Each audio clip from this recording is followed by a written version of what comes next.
Hi, இது 30 நாள் motivation முட்டு கேட்டு கமெண்ட்டை தட்டு டே 6. இன்னைக்கு நம்ம என்ன பார்க்க போறோம்னா door. We don't know when the door is gonna open. We don't know what surprises it might have behind it. We don't know how far it is.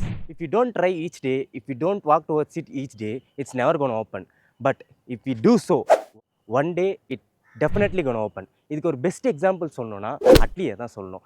10 வருஷத்துக்கு முன்னாடி ஷாருக்கான் வீட்டு டோருக்கு வெளியே நின்றவர் அந்த 10 வருஷம் கஷ்டப்பட்ட உழைப்பினால மட்டுமே அந்த டோர் ஓப்பன் ஆகி உள்ளே போய் கதையை சொல்லி 1000 கோடிக்கு ஒரு ஹிட்டை கொடுத்து தமிழ்நாட்டில் நம்பர் 1 டைரக்டராக இருக்கார்.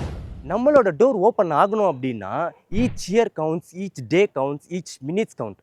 நமக்கான டோரை நோக்கி நம்ம பயணிக்கலை, நமக்கான டோரை நோக்கி நம்ம நடக்கலை, அதை கண்டுபிடிக்க ட்ரை பண்ணல அப்படின்னா அந்த டோர் எங்கே இருக்கணும்னு தெரியாது, அந்த டோர் ஓப்பனும் ஆகாது. எதுவுமே பண்ணாமல் டோர் ஓப்பன் ஆகுன்னு சொல்கிறது முட்டாள்தனம். ஏதாவது ஒன்று பண்ணி ட்ரை பண்ணிகிட்டே இருந்தால் தான் that door gone open one day. நான் ஃபஸ்ட்டு வீடியோ போடும்போது 5000 வியூஸ் போச்சு. நான் லாஸ்ட்டாக போட்ட வீடியோ வெறும் 400 வியூஸ் தான் போச்சு. இதுக்காக நான் இன்றைக்கி வீடியோ போடாமல் ஸ்டாப் பண்ணிட்டு போயிட்டேன்னா அந்த டோர் ஓப்பனும் ஆகாது, நான் அந்த டோரை கண்டுபிடிக்கவும் முடியாது. ஸோ நான் டெய்லி வீடியோ போட்டு இந்த சேலஞ்சை கம்ப்ளீட் பண்ணுவேன், அந்த டோரை கண்டுபிடிப்பேன். ஸோ நீங்களும் உங்களுக்கான டோரை தேடி கண்டுபிடிங்க, அதுக்காக உழைச்சிக்கிட்டே இருங்க. Walk towards it every day.